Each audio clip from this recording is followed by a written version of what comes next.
Hello, everybody. I hope you can hear me. Possibly no. Can you hear me? Make sure audio. Can everyone hear me? Someone in the comments, let me know. 'Cause I'm just singing. Oh gosh. Hi. I hope everyone doesn't hear it. Cool. All right. Looks like people can hear me. Sorry, this is going to sound annoying. Is it coming out of this microphone? Can people hear that? No? It's either here or it's on my computer. I'm not entirely sure. So regardless, people can hear me. So cool. Sweet. Hello. All right. Hi, everyone. Oh, God, my cat just decided at this moment to jump off the bed and make a noise. I Newt. He's right out of. See if I can frame him. Hey, Newt. Say hi to the audience, everybody. he's just sitting there, just like, what are you doing? But that's my cat, Newt. He will be probably right off of frame for most of this. He's probably gonna go and he's gonna go cuddle in the blankets of my bed. Anyways, hello, welcome, and hey, the Continuum, how are you doing? Thank you so much for the donation at the top of the live stream. Also, you are a wonderful, amazing human, so just letting you know. Oh, thank you so much, Mackenzie Fleetwood. I greatly appreciate that. Also, hey, you, I love that. Like, what is that, a pear? Oh, adorable. I love it. Hi, yes, welcome to the February live stream. Before we get started, first thing that I want to say, and I've already said it in a couple of videos already, but I just want to tell all of you how incredibly thankful I am for earlier this week, dealing with the scammers and everyone donating to my GoFundMe for my surgery. I cannot tell you how much that has really affected me in so many ways. I mean, very obviously, financially, you have completely put me in a place that is very helpful going into my surgery. After the scammers, I was very scared about even if I even should do my surgery. And like I said in the video that I talked about the scammers, I decided to go through with it because I just knew it was going to be better for my mental health, that this is something that I've been really thinking about. I constantly think about, gender confirmation surgeries. It's something that like I'm thinking about every day. And so to do the surgeries, the breast augmentation, the facial feminization surgery, is just something I know I needed to do for my own mental health. And money be damned, even if it was going to also change my anxiety in a different way. There's always going to be some anxiety up here in my brain, but and the scammers made that so much scarier.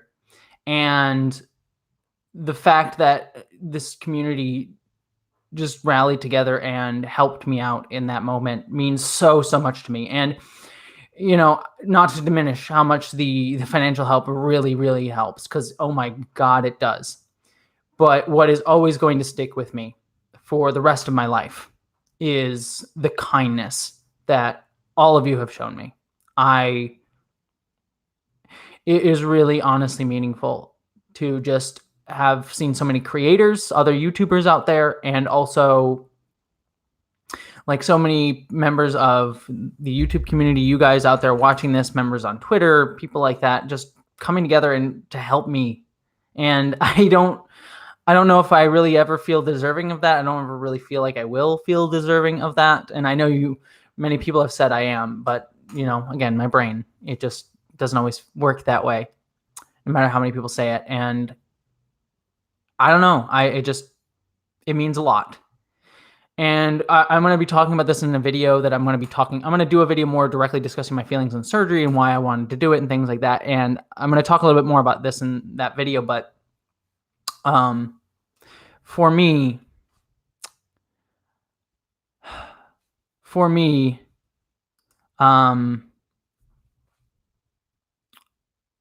how do I put this? I'm getting breast augmentation and facial feminization surgery. These are going to be parts of my body for the rest of my life. This is just going to change my body in a very distinct way. And there is now no way that I will not be able to look at my body and feel the kindness of a community in a community giving that to me. And that's such a strange thought, to know that like a community has given me something that is literally part of myself. But it's a feeling. So I haven't really fully analyzed that yet because it's only been a week and I haven't even had the surgery yet anyway. So I'll probably have more feelings on it afterwards. But yeah, that's just something. Anyways, I'm sorry to take so long on that part of this live stream, but I wanted to get to it and address it up front because I cannot tell you how incredibly thankful I am to all of you for your kindness. All right. Well, so we only have, before, on every live stream, I answer priority questions from my Patreons first. If you give it the $10 above level on my Patreon, you're able to ask a question first before anyone else in the live stream. And I only got 2 comments on my live stream this week for priority questions, and only one of them is actually a question, but I just want to quick get to them. So first one is from Mari Neckar. Nari, if you're out there in the live stream, I love you. You are amazing. You've messaged times and I adore. Mari, your question was, no question this month. I just want to wish you much love and a healthy recovery from your surgery. And I just want to say thank you for that. That is super sweet and kind, and I am so thankful. Okay, the actual only question I have is from Wellington Marcus, who also, I love you and adore you, Wellington. You are wonderful. And I just literally remembered as I saw your name, I need to get back to you about the thing you sent me. You sent it a month ago, and I've been between moving and scammers and all of this other stuff and surgery stuff. I completely forgot about it. So if Wellington, if you're out there in the live stream, I will get to the thing that you sent me. I want to look it over. I am very excited to look it over. Life, and I apologize in advance for that. Okay, your question was, though, Jesse, what are you going to do to stay busy during your recovery from my surgery? Knit, puzzles, binge watch Discovery in reverse order, or something else?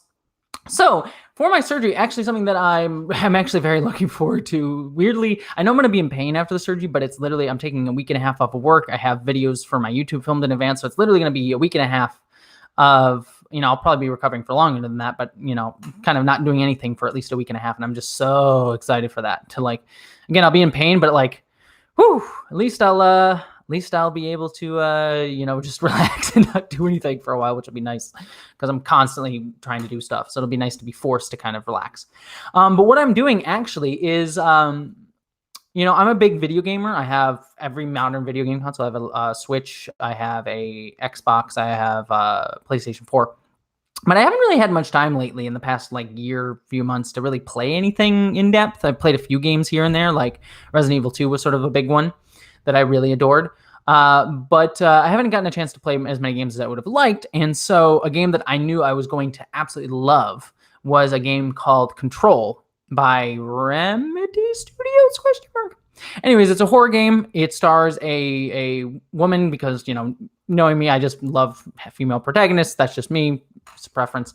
But a horror female protagonist-led game that's all about like creepy elements and like horror, Lovecraftian horror stuff. That sounds so amazing for me. And the gameplay is very cool. It's Castlevania, Metroidvania style game. So I'm just excited to be able to sit down and play that and sort of catch up on a game that I've been wanting to play for so long. So, and so I really love Control. So that's basically what's my, that's the thing. So Renee Unrated asked, what's my XBLA, my Xbox Live name? I don't really play much online. The only game I play online is Halo. Halo's like my only like online playing game for the most part because I just love Halo, and not to toot my horn, I kick butt at Halo. But my Xbox Live name, if you want to know, is the nerdiest thing ever, Dr. Trekkie. That has followed me since I was in middle school. I've had the name Dr. Trekkie. I could change it, but maybe Jessie Gender or something. But if anyone wants to friend me on Xbox Live, it's Dr. Trekkie for Doctor Who and Star Trek, which were like my 2 biggest fandoms as a kid, or at least at the time when I made the name there. So yeah, enjoy Dr. Trekkie. Mike is cutting out. Let me see. Let me see if I can fix that. Is anyone else, is the mic cutting out for anything else? 255 AD, you had a question. Let me get to that. Let me know if my mic's cutting out. I can maybe play with it a little bit. Really good. Live streams, need to get better at it. Is that helping anybody? I just increased the gain on it a little bit. Yep, Dr. Trekkie, Renee on Reddit, Dr. Trekkie. 255 AD, let me get to your question. You asked, I know I saw it here. Does Dax count as a queer character? Depends on how you read her.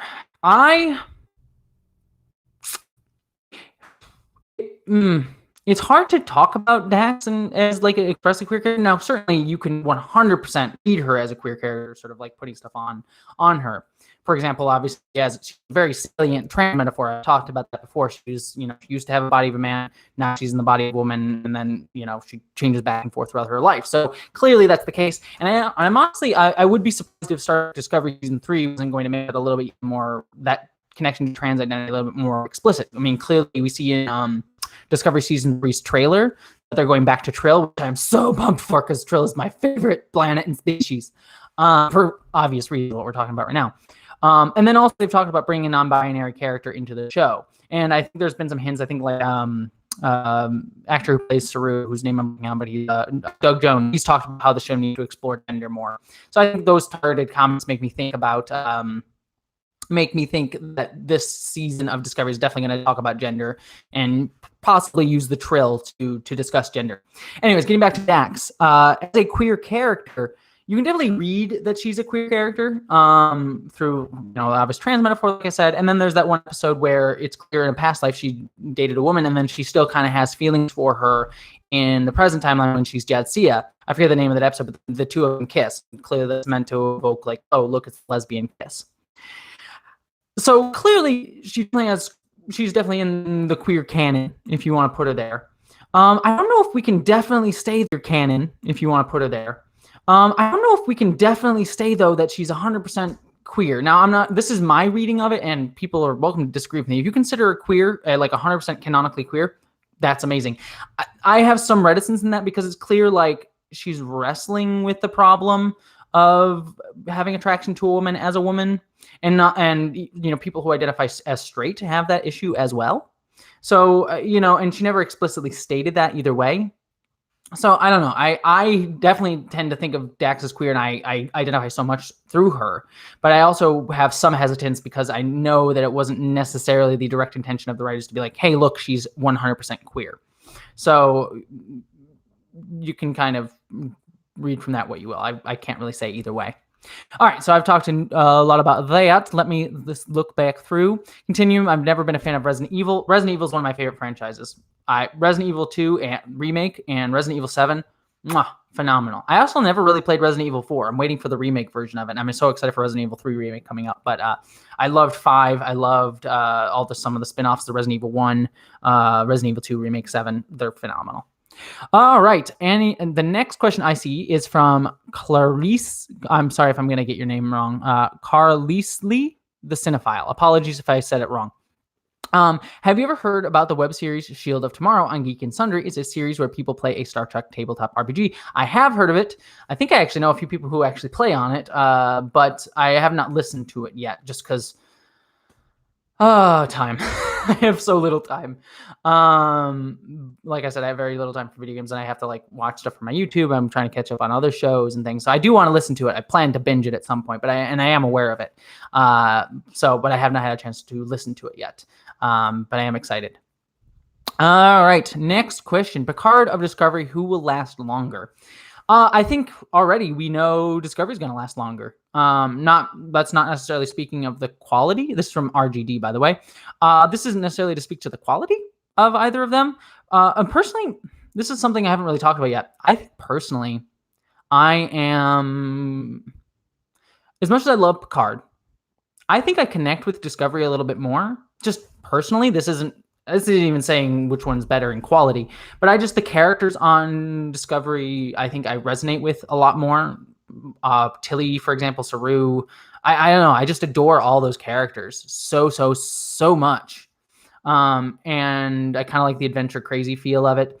Though I do like I think Picard is a little bit more thoughtful and a little bit more directly tying in like political and social discussions. Not that Discovery doesn't do that, but I think it's a little bit more direct in Picard, and that's something that also speaks to me.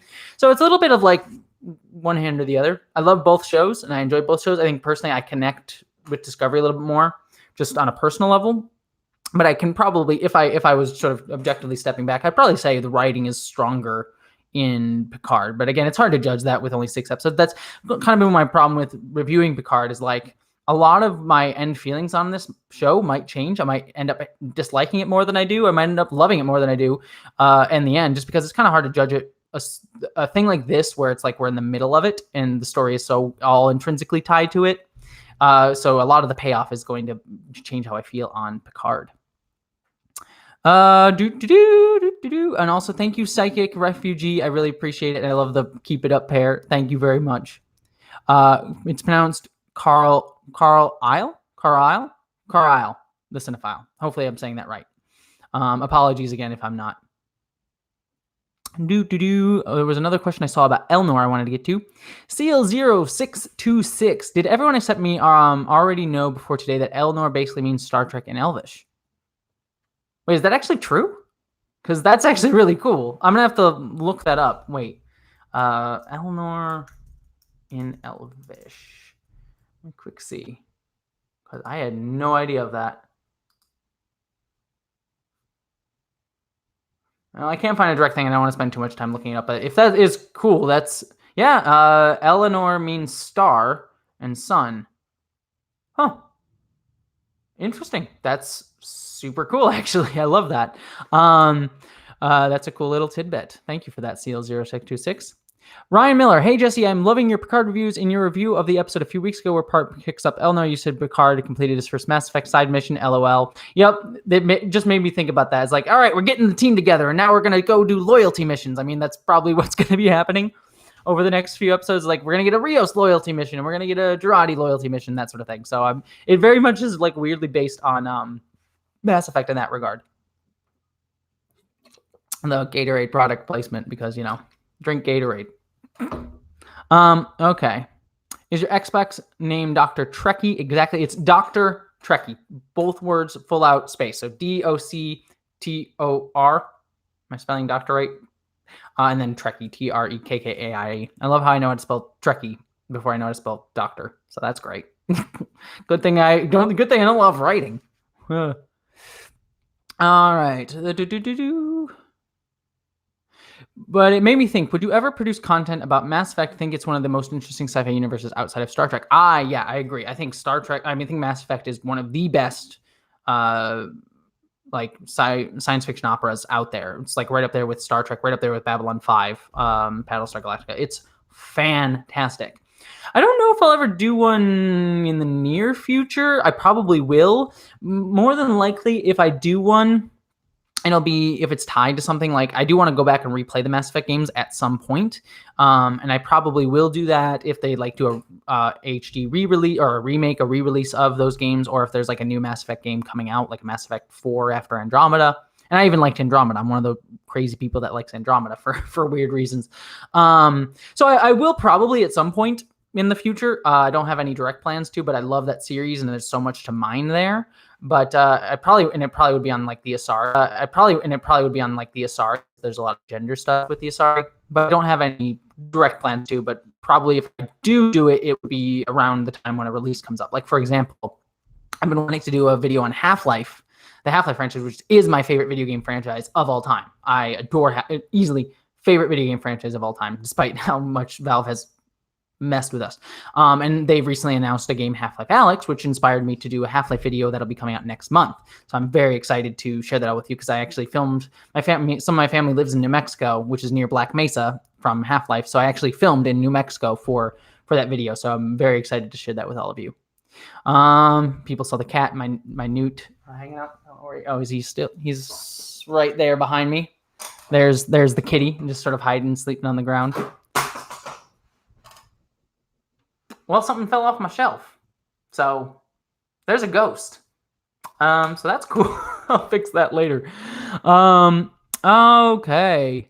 Have the books and have some, and actually I'll show you guys the thing that fell down, because it's kind of funny actually which one did. It's the stealth ship from Into Darkness. The Sovereign? I forget the name of it, actually, because Into Darkness. I don't really remember a lot about that movie. But actually, I want to do a video on Into Darkness at some point because I have many thoughts about that film, both positive and negative. But yeah, it's that ship. Anyways, let me just sort of catch up. I want to make sure there's nothing going on. Because I'm kind of behind everybody a little bit, so I want to make sure. Z the Fox 1667 just want to say love your channel, can relate so easily and truly love your content. Thank you so much. That means a lot. I really appreciate that. Ghost stream, yeah. Look, someone's gonna be able to go back and replay this video and you see like shadows walking behind me. There's ghosts. I mean, I'm cool with ghosts. We're good. I love like I said, I'm a big horror fan. I'm actually listening to right now a podcast called Magnus Archives. So if anyone listens to the Magnus Archives, talk to me about it on Twitter because I love the Magnus Archives so much and no one else is talking about it. I actually don't know whether I've seen Into Darkness. It's, like I said, I'm going to do a whole video on Into Darkness at some point in the future because I have many thoughts on it, but I don't hate Into Darkness as much as other people do. In fact, I don't think there's any Star Trek movie that I hate or any Star Trek thing that I hate. I'm someone who just like, I generally like most things, like even things that are bad, I'm like can find some good in. So I generally don't really hate much of anything. But I think the only thing in the Star Trek movies that I'm like overly angry about, and I talked about this in my video on that movie, was in Star Trek Nemesis, the treatment of Troy's character. That's the only part of the Star Trek films where I'm like, I despise this, and it actively pisses me off. That's the only part of the movies that I really am angry about.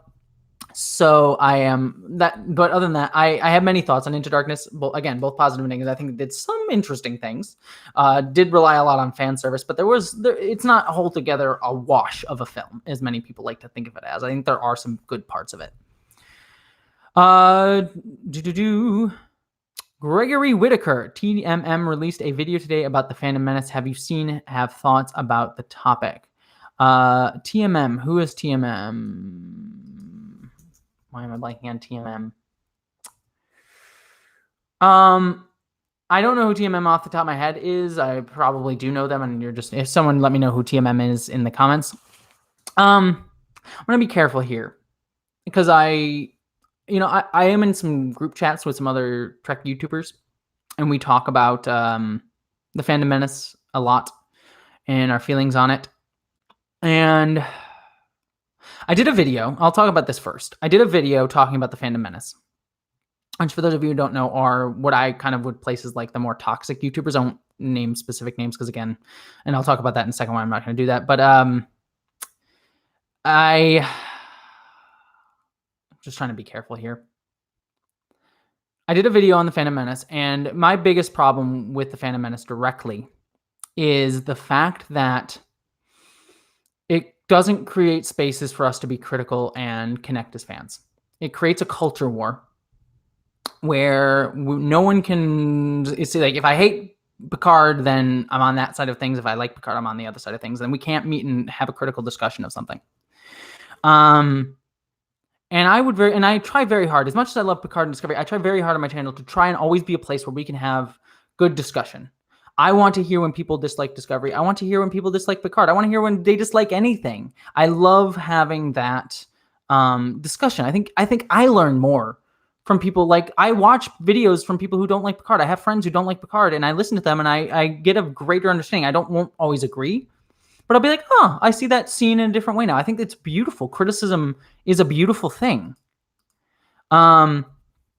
So I think that's one of my biggest problems with them. And then the other one that I kind of talked about in the video I did on them is also how they are a breeding ground for much more sinister stuff. That hey Newt, that maybe the creators themselves aren't intending this, though they certainly enable it. They allow for places for people to get radicalized into darker things. And I don't want to talk too much about that because if I'm going to talk about that, I want to be very intentional in what I'm trying to say. And so if I do talk about it, I will be more direct. And I've debated talking about the Fandom Menace more, but I always want to make sure my channel is a positive place. I don't want to end up being a drama channel and being like, oh, let's go after, this channel today. Let's go after this person today. I don't know. While I am someone who wants to fight for others and advocate for others, and I think it's important that we do call out these people, and I probably will start doing more videos on them at some point in the future to talk about the Fandom Menace. If I am going to do it, I want to be very intentional about it because it's a very difficult topic. It is a very dangerous topic, and it's one I want to make sure I do with the proper amount of weight and attention to it, because I have many problems with the Phantom Menace, and they do upset me quite a bit. But I want to make sure that if I do address them, I address them with intention, with direct and clear purpose. Anyways, that's all I'll say on that. And also, if you do want someone who does go after the Phantom Menace really beautifully, Ketwalski, his channel, he does, and I talk with Ketwalski a lot. We was even talking this morning with Ketwalski. He does a great job discussing the Phantom Menace. And so I'll just fully state here, I fully support everything that Ketwalski says and does when it comes to the Phantom Menace. I fully support Ketwalski in general, to be honest. But and we, like I said, we talk, we're friends. But everything he said about the Phantom Menace, I put my full support behind. So if you want some of my thoughts on the Phantom Menace, go check out his channel because I fully agree, and I will probably throw my hat in the ring in that endeavor at some point. But like I said, always your opinion is valued and welcome here as long as you value other people's opinions. So, all right, that's enough that I'll say on that. TMM is a left tuber. Mainly, he was critiquing the Go Broke part of the Phantom Menace. I'll have to check out TMM because I might be subscribed to them, but I don't know them off the top of my head. I love, you know me. I'm as lefty as they come, so I'm certainly happy to find more lefty people. Dawson, I saw someone's trying to flag me to see Dawson's message. Dawson, tag me. I'm sorry if I'm missing some questions. I'm trying to get everyone, but I also want to make sure I address certain questions with the proper amount of weight. So apologies if I missed your stuff. If I missed it, I'm trying to scroll through, but if I missed it, please feel free to reiterate. 255AD said, have you ever watched Stargate? Just so I can get to the people. I know I answered one from you, 255 already, but Stargate, one of my favorite series of all time. I adore it. Stargate Atlantis is my favorite Stargate series. I should do more videos on it because Rodney McKay, I have thought about doing a Rodney McKay video because Rodney McKay is, I adore Rodney McKay. My perfect brand of aloof asshole, to put it mildly. I kind of like the like sort of jerky characters in shows a lot. So I love him. Mackenzie Fleetwood, Newt is a great name for a cat. I adore the name Newt. He's actually named after, unfortunately, to a degree, the character from Harry Potter and the Fantastic Beasts movies. Not because I think the Fantastic Beasts movies are particularly great, or do I have any particular love for J.K. Rowling at the moment, but I do love the Harry Potter franchise, and Newt in particular. He is someone who is a Hufflepuff, and I'm a proud Hufflepuff, supporting my yellow, even though it's Trek. And also, he clearly has Asperger's. I have Asperger's as well, and that's something I struggle with, but also, I'm proud of as well. I'm proud of that part of myself in a lot of ways. So I named the cat after that character because I adore characters who care about others. And, Newt is just defined as a character Newt is a character who is defined by how much he loves and speaks and tries to fight for others, even in his, unique way. And he always looks to find the good in people. And that's just a character I really resonate with. And it also helps that he's played by Eddie Redmayne, who played a trans woman in an Oscar-winning movie, The Danish Girl. So that weirdly fits in my headcanon. It's like, oh, look, it's me. I'm a trans Hufflepuff person. So, yeah, that's I just adore that.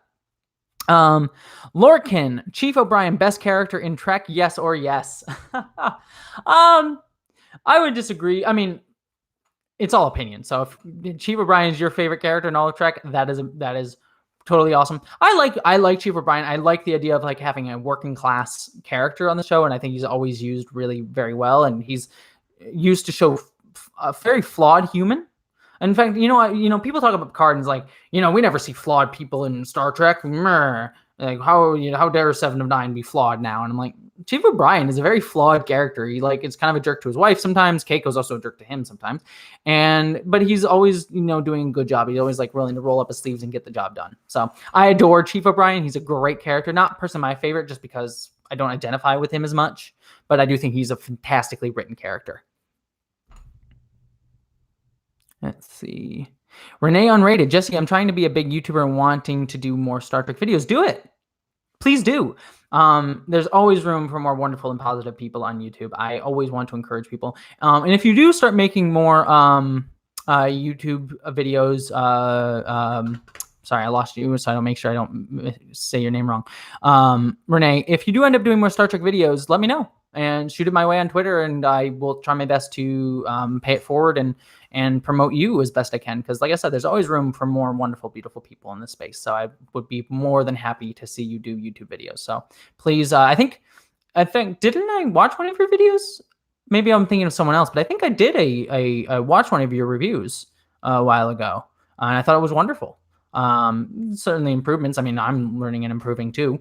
But yeah, please shoot it my way, and I'll try and promote you as best I can. Do you agree the Maddox plotline was cut short on Picard? This is from Tad Dawson 68 Dawson. Yeah, I mean, I don't want to say disappointed.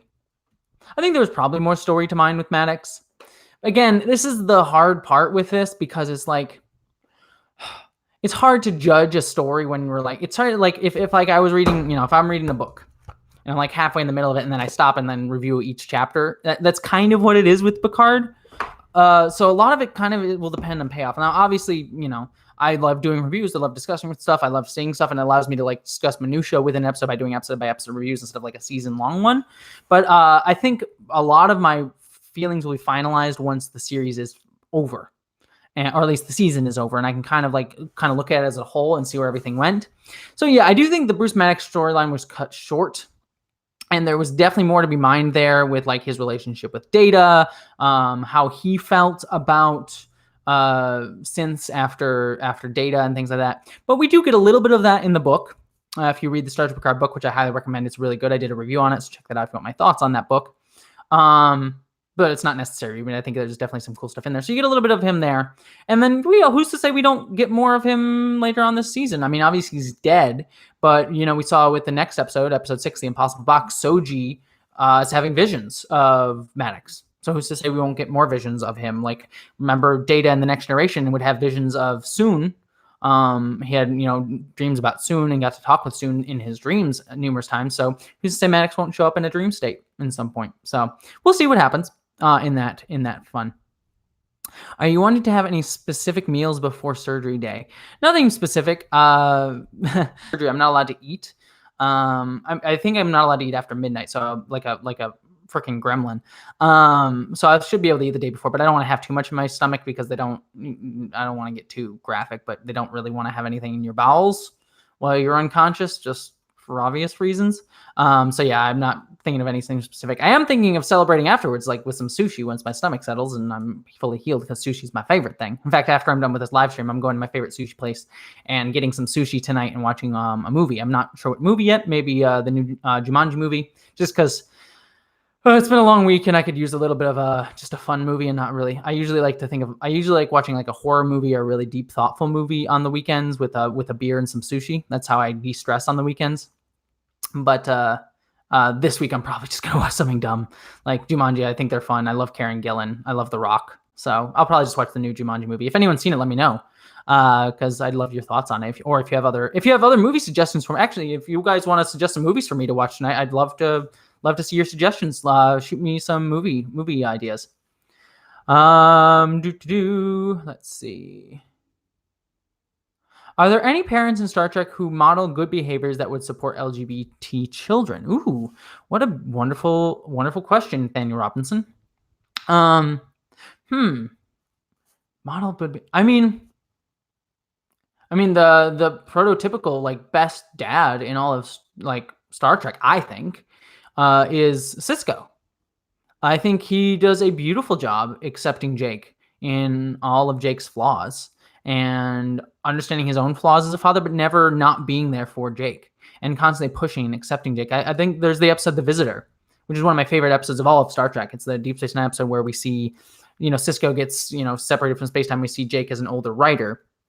And Sisko kind of comes in his life, throughout Jake's life, and we see him accept Jake for who he is, but also push him to live his own life and be his own self and not be tied to his father. And I think that shows a behavior on Sisko's part that's like be better than me, move beyond me. I accept you for all your faults, but I also want to see you push yourself and do beautiful things because I believe in you. And, you know, that's I think that's required for any parent, let alone a parent of an LGBTQ person, to understand that your child, you know, I'm not a parent yet, and I'm going to hopefully be a parent at some point in the next decade or two. But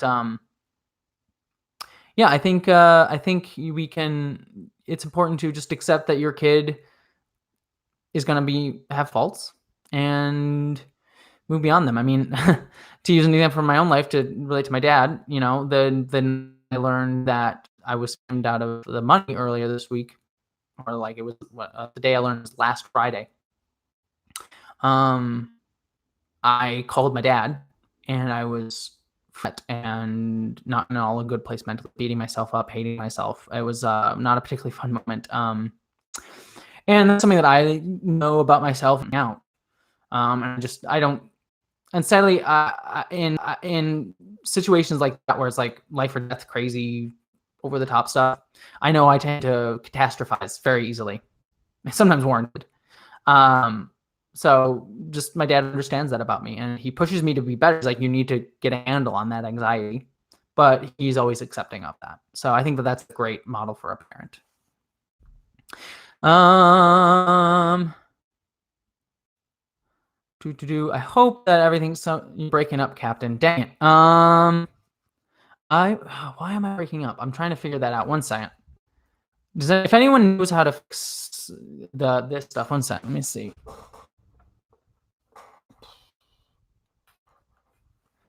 Apologies if I'm cutting out a little bit. It might be the new apartment, so hopefully I'll be able to fix up. I'm gonna beef up my internet bill soon, so apologies if it's a little less good. So hopefully next month when I do the next sort of thing. So apologies if I love you to all of you. I love you as well. Thank you so much, Gregory. I think question about something trans related. Yeah.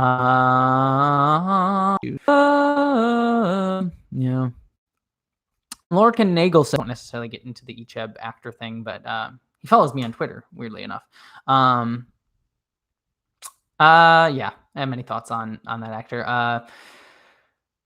Yeah, I will say again, if I'm going to talk about that, I'll do it in more an intentional way than talking about him here. But I guess my basic thoughts would be totally understand why the writers did not use the actor who played Icheb in the show, and I'll leave it kind of there. Totally understand. I'm having Z Takanuga. I'm having one of the best weekends ever. I had my first day out as a female in a long time because of it. Blueberry pancakes will never be the same. Oh my gosh, that's amazing. Congratulations, Z, on coming out and living as yourself and sharing with the world who you truly are. That's truly amazing.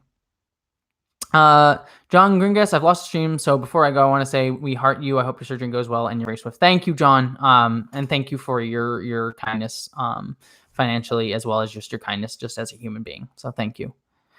Let's see. Any other questions? Cisco is unique for being the only real family man we see anything substantial of in Trek. Yeah, I'm like trying to think. I mean, Keiko and O'Brien, speaking of those two, do have a good... they have a family dynamic. Not always the most healthy, but they do have one. Cisco, definitely. Do we have any other families in Star Trek? Like big ones? I'm sure we see them here and there. Wesley and Crusher, generally, single parent, kind of like Cisco, actually. They generally do a good job with the two of them, if not necessarily always with the character of Wesley. They did a good job with at least their dynamic as mother and son. And I enjoyed that quite heavily throughout that. Let's see, who else? Is there anyone? Enterprise didn't really have a family character in there. Discovery doesn't really. We kind of get a family dynamic with Culber and Hugh, but not really much beyond just their relationship. But there is a familial family unit there. Yeah, I'm trying to think if there's any. Picard has one in Picard with Laris and Zhaban. He's sort of like a chosen family thing, though there is still like an element of like he's their boss, so it's kind of butlery. So there's sort of problems in the power dynamics at play there. But obviously they're there because they want to be, not because they have to be. So yeah, it's an interesting one. Pedro Noriega, thanks for everything. I love you and your content. I really hope you get the money you need. And I felt really bad about this issue you went through. I really love you. Well, I did get the money that I needed, and I thank you for your kindness and your kind thoughts. Also, the Wildmans on Voyager. Thank you, 255AD. Yes, the Wildman. For some reason I can't say Wildsman on right now, but yeah, they were also great. Naomi Wildman I actually really love. There, I said it there. But Naomi I actually really loved, and I really hope we get to see her and hopefully they don't kill her.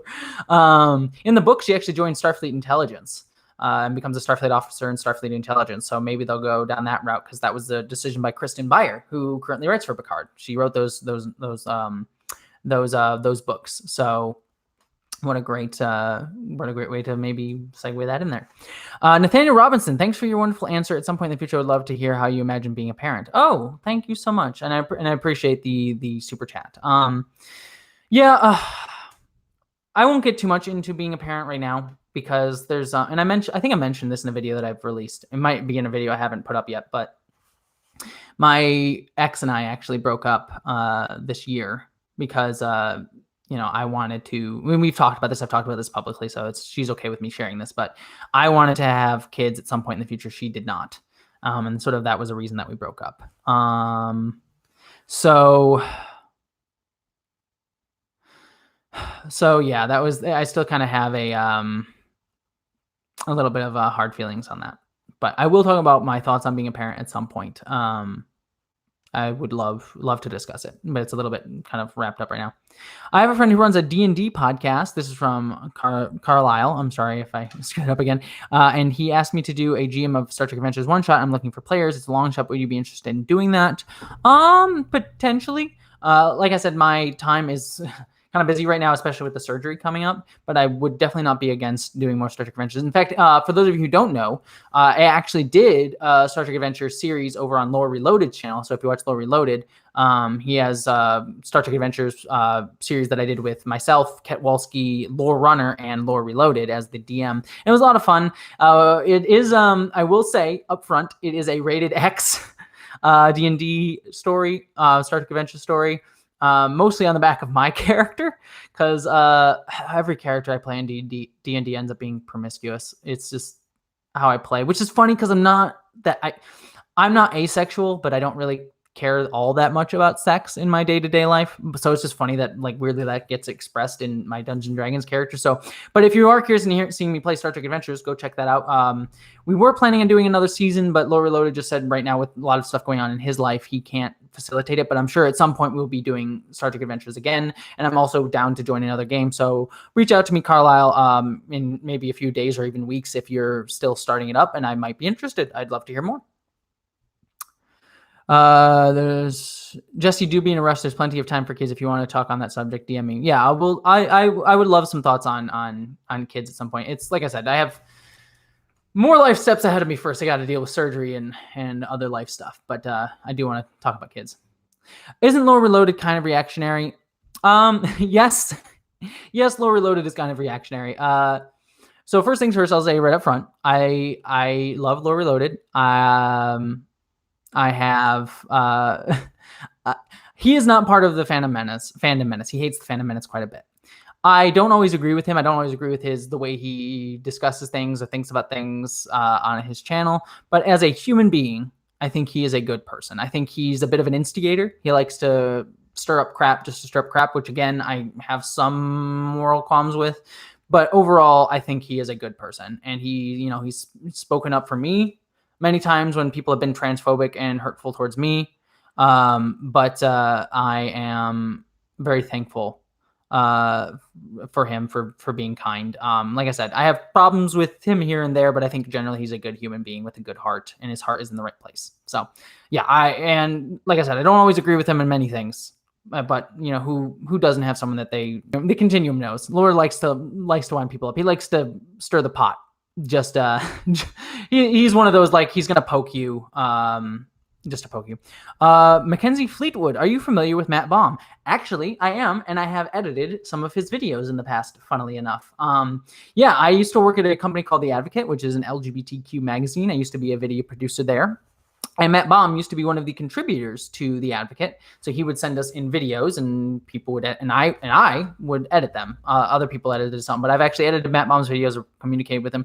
We haven't really talked much, and this is before I was like doing YouTube more targetedly, doing small stuff here and there. But yeah, I haven't.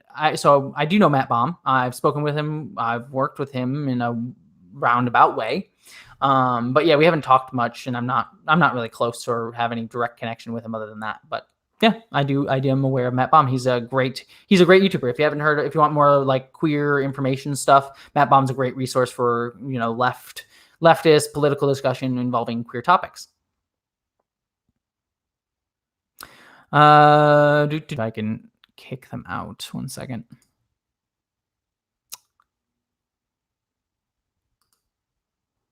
Sorry, apologies for this. There's just, you can't see them because their comments are being hidden, but there's a couple people who are being not kind in the comments. So I'm just making sure to mute them so that nothing gets up. Okay, cool. If we're asking who knows watches who, have you ever been in Facebook Star Trek shit posting? There's a Star Trek shit posting Facebook group that I'm in that I think always is kind of funny, and they're generally positive towards modern Trek. Yeah, Renegade Cut is phenomenal. In fact, I base a lot of there's a few YouTubers I take direct inspiration from.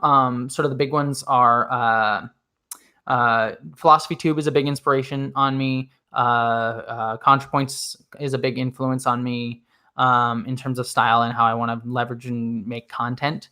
And then Renegade Cut is actually also a big influence on me. I watched all of Renegade's Cut stuff. He is someone, in fact, he's like kind of what I base a lot of how I want to talk about stuff on, in that he uses pop culture to talk about political and social issues. And that's what I try to do on this channel. I tried to talk about pop culture and use that to then segue into social and political discussions on my channel in a way that feels as opening and welcoming. Renegade Cut is a little bit more targeted, and like, this is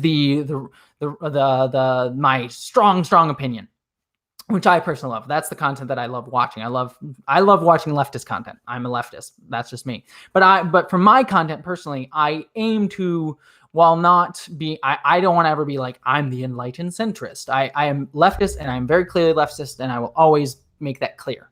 However, I think that we need to have a few more spaces where we allow for discussion to happen, because if you don't allow for discussion to happen, you're not going to get people over to your side. Now, some people may take issue with that, and I certainly take issue with it at some points. It's something I'm trying to navigate, and I might change that in future. Maybe I will be more like, you know what, this is leftist discussion all the time.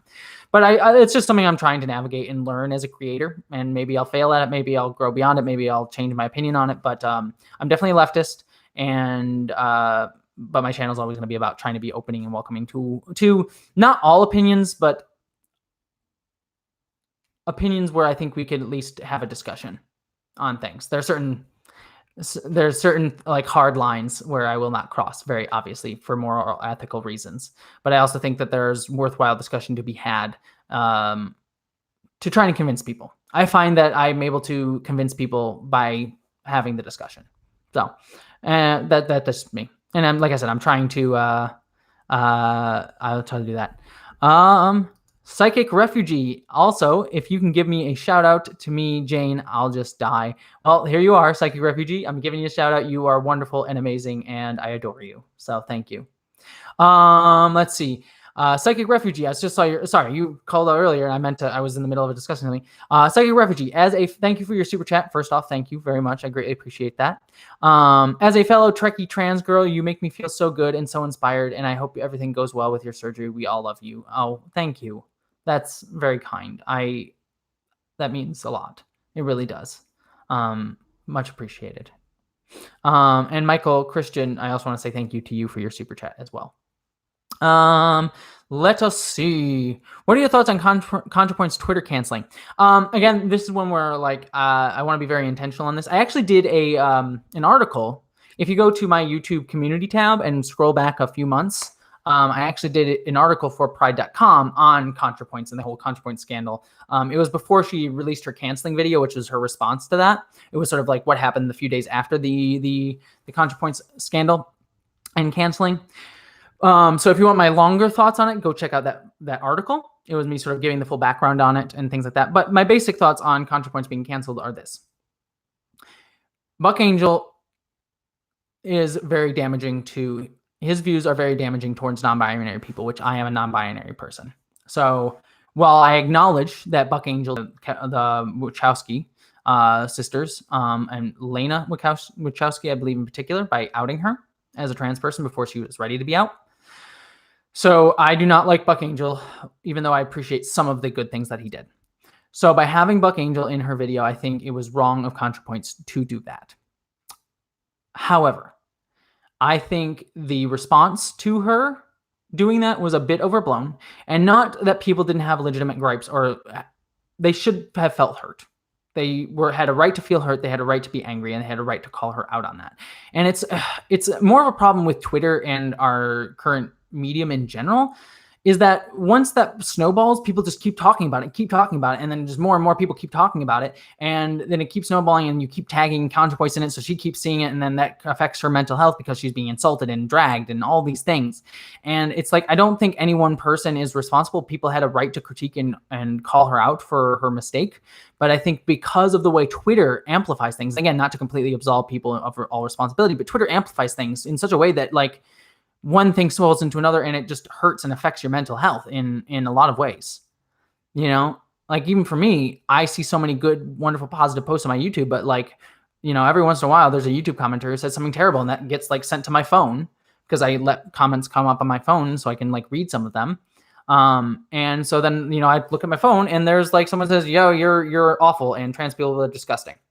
And I get to feel that for a second, and I try to, like, emotionally divest, but sometimes it's hard. So I think the whole thing just sort of snowballed. And I think the thing that I really was really angry about with that whole situation is that people calling out Lindsay Ellis and Philosophy Tube for having them disown ContraPoints. They are friends of hers, and they care about her. So you have no right to ask somebody who loves somebody to ask them to disown them. You have every right to ask them to say what that person did was wrong. And both Philosophy Tube and Lindsay Ellis said what ContraPoints did by platforming Buck Angel was wrong. They both said that, and I think that was the right thing to do, and they should have done that, because ContraPoints was wrong in doing that. But you cannot. It is abuse to ask someone who, like, it's if I did something wrong, and then you went to my dad and started yelling at my dad, who loves and cares about me, to disown me. That's abuse. I'm allowed to have a support network. I'm allowed to have people who care about me, even if I make mistakes. And I think that that's what happened to ContraPoints. She's allowed to have friends who care about her and love her. And they acknowledged her mistake, but they're allowed to be there to support her. You cannot ostracize and cut someone off from support.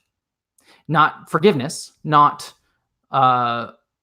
being absolved or being seen as justified in any way, shape, or form, but we're allowed to have connections to people. So that's my sort of quick thoughts on it. Let's see what else.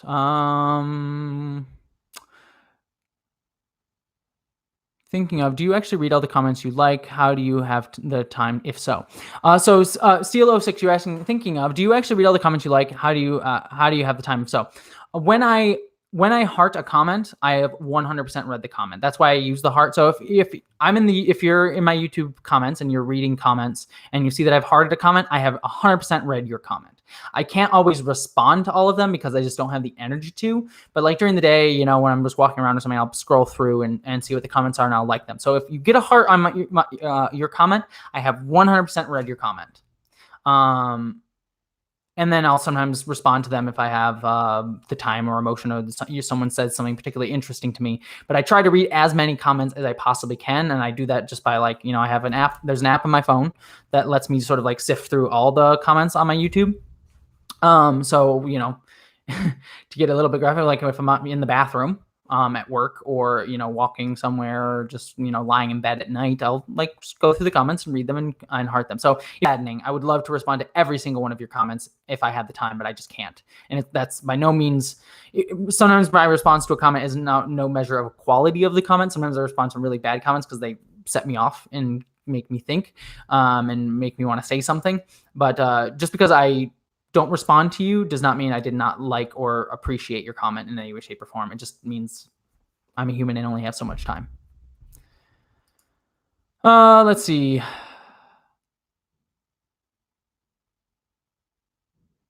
Jet Screamer, I really wanted to send you money all month, but I'm on Social Security. I'm sorry.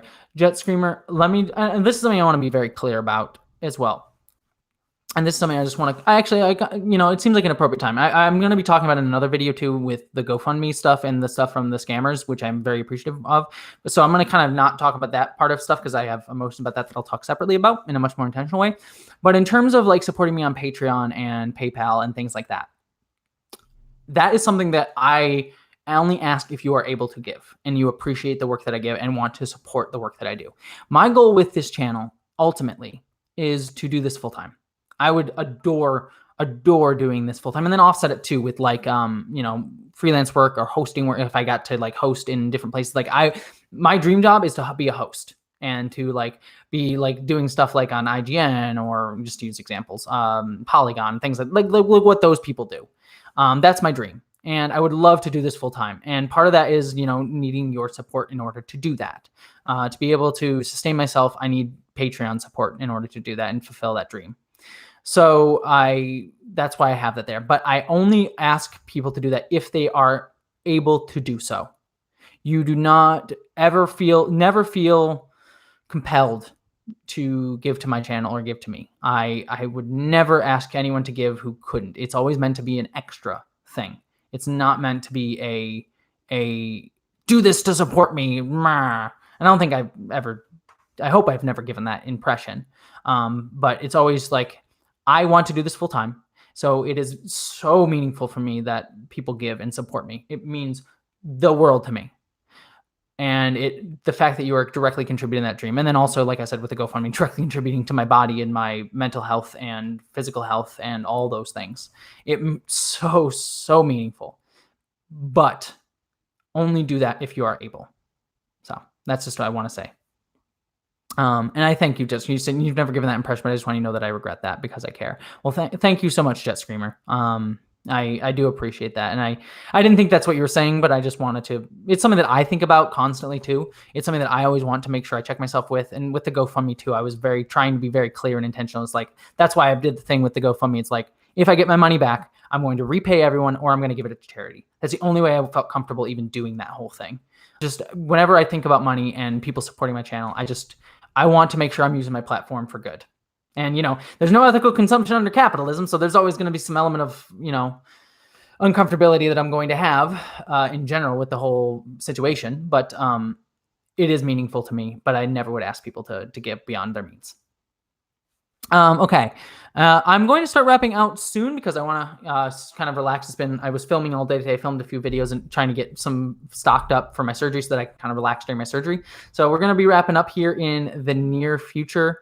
And Jet Screamer, I do, though. I care. I love you. And also I want to say, Jet Screamer, I adore you because you are someone who disagrees with me and you never back down from disagreeing with me on like my opinions on Picard. And I always try to read your opinions specifically because I don't know. I just, like I said, I love being challenged. I love people who disagree with me. I love seeing, respectful discourse. I think that's cool. So I appreciate your comments. I always try and seek out your comments in my Picard reviews, even if I don't always agree with you. So just so you know. The pixelation makes it look like Jessie has 7 of 9 Borg hands. 7 of 9. Also, if I may promote myself real quick, I did a 7 of 9 video that came out yesterday that I'm very proud of. And if you haven't checked it out, please check it out once this stream ends. I love that 7 of 9 video. 7 of 9 is my second favorite character, or third, depending on how you qualify Dax as 2 characters or 1. But I adore that. 255AD, have you ever thought about doing this on Twitch? Possibly. I want to do more game streams eventually in the near future. Just because that'll, like, I was talking earlier about the fact that I never have time for video games anymore, and being able to do a live stream at least make me feel like, oh, I'm being productive in my video game time. So that would be amazing. Oh my gosh, people are being amazing. Can I request a validation boost saying, Jane, you're, oh, Psychic Refuge. Sorry, I'm getting a bunch of super chats. I want to make sure I just real quick. Psychic Refugee, can I request a validation boost saying, I'll say that in a second, would mean a lot to me. Thank you in advance, girl. So I'm going to say what you asked me to say, and I'm going to mean it full-heartedly. Jane, you're doing great, and everything will be okay. You are a wonderful, amazing, phenomenal human being, and never let yourself, well, you're going to doubt that at times. I doubt me being a good person at times. I think about it constantly. I'm like, am I doing the right thing? Am I doing the good thing? You're going to fail, and you're going to question that. But no matter what, you are a beautiful, wonderful, kind, and absolutely worthwhile human being. So if you ever do forget that, if you ever do question that, just know that there are other people out there that do see you that way and do value you that way. So that's what I'll send to you, and hopefully it makes your day a little bit better. And thank you to Mackenzie Fleetwood, and thank you to Polymina Skate. Thank you for your super chats. I greatly appreciate it. Star Trek Online. People ask me this, Grumpy Old Lord. People ask me if I play Star Trek Online, and I've talked about this in other live streams, and so I'll keep it brief. Star Trek Online seems really cool. I think the story in it is fantastic, and I love the idea of a big sprawling adventure Star Trek game. It's hard for me to play MMOs because they just are so grindy. And like I said, I don't have a lot of time to play games. And so when I play games, I try to make them very like pound for pound worth my time. That's why I love story-driven games the most. That's why I love like games like God of War or just makes me feel better. So Star Trek Online is just a bit too grindy. MMOs in general just are a bit too grindy for me, that it's hard for me to get into them. I tried playing Star Trek Online. I just can't. It's like I said, I think the story's phenomenal. I think a lot of the stuff they do is actually really, really cool. I read some of the lore breakdowns on all of the Star Trek Online stuff, and I think some of the really cool Star Trek stories are being told in Star Trek Online. It's too grindy for me. And thank you, Polymina Skate. Just a way to say thank you for your time and sharing positivity the way you do. Thank you very much. Continuum, you have to go. Love you, Continuum. I don't know if you're still in the stream, but Continuum, you are a wonderful human, and I adore you. In fact, real quickly, after this live stream, when I end in a few minutes, everyone who is not subscribed to The Continuum, he has his own YouTube channel, go over to his YouTube channel and frickin' subscribe to him. The Continuum is one of the kindest people I've ever seen. Literally on every live stream I've ever done, and on every live stream that I've done on like Lore Reload's channel and on Kat Walski's channel, The Continuum is there, and he's always being like, subscribe, and always supporting everyone else. So please, if you want to send support to someone who's in the Star Trek community, who is a lovely human being and does some really cool stuff, go check out The Continuum's page. Go give him a subscribe. He more than deserves it. And I also will say, Continuum, if it's okay to share this, you reached out to me after you learned about the scammer situation. You were one of the first people to reach out to me and like ask if I was okay.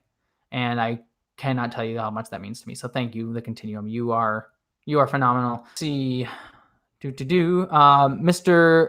RN, my apologies. You just gave a super chat. RNG World NGNR. Sorry, I don't know if that's something I should. Okay, yeah. Thank you for your super chat. You might like first 5 game reviews. You tried to rate them based on good use of time. I'm gonna start wrapping out this live stream. So I'm gonna answer just a few more questions. Renee Unrated, can you do videos on various species and races in Star Trek?